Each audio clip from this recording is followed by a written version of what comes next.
The Vanishing Battalion, November 1917. The Western Front. A thick, unnatural fog blankets the no man's land. A German battalion, several hundred men strong, advances under cover of the mist. Their mission: to flank a British outpost and secure ground before sunrise. They are never seen again. No gunfire, no bodies, no wreckage. When scouts are sent to investigate, they find scattered equipment, boot prints leading into the Fogend, then nothing. The tracks end abruptly, as if the earth swallowed them whole.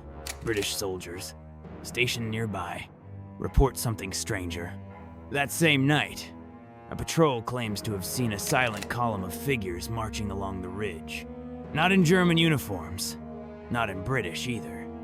Something older, outdated tunics, strange insignias, and faces pale like chalk. One soldier swears he saw one of them vanish mid-step. Locals speak of ghost army spirits, of the fallen doomed to repeat their final march. But these men didn't look dead. They looked determined, present, real. One medic writes in a letter home. He screamed that his own grandfather walked among them in full uniform. He wouldn't stop shaking. Some say it was mass hysteria. Others blame gas exposure or a secret Allied deception unit. But no evidence of such a unit has ever surfaced. And the German command quietly erased all mention of the missing battalion from their logs. In the years since, fragments of this story appear in soldiers' diaries, underground reports, even a classified French military note from 1963. One sentence: the battalion that crossed into the fog never returned, but something else came back. What happened in that fog remains one of the strangest footnotes of the First World War. Unofficial testimonies describe sounds quiet, rhythmic drumming, metallic clinks like bayonets tapping against buttons, whispers in a language that didn't quite match German or English. A Canadian radio operator even recorded strange static that night, layered with what he described as chanting in reverse. Another chilling report came weeks later, from a British burial detail. While recovering the dead after another offensive, they came across a set of dugouts, freshly used candles burned down, food half-eaten. But the rations were German, from a division that had been declared missing for over a month.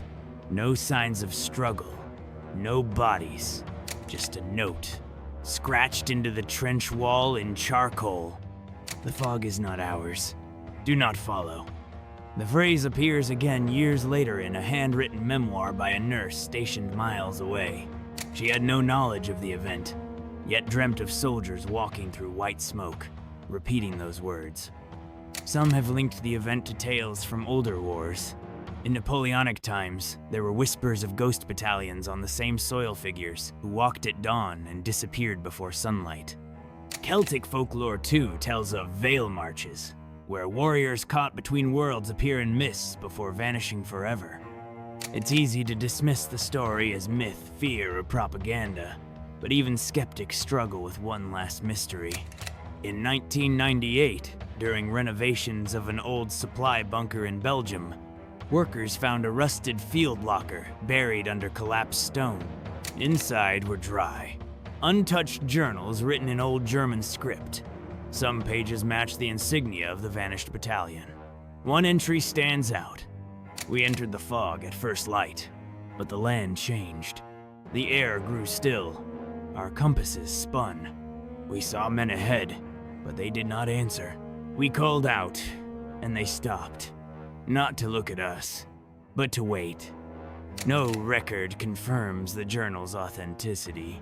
They were quietly archived and never released to the public. But for those who believe, they're just one more piece in a puzzle that refuses to be solved. A battalion lost to history, or a warning left behind. The truth may lie somewhere in the fog, but if it does, you might not come back with it.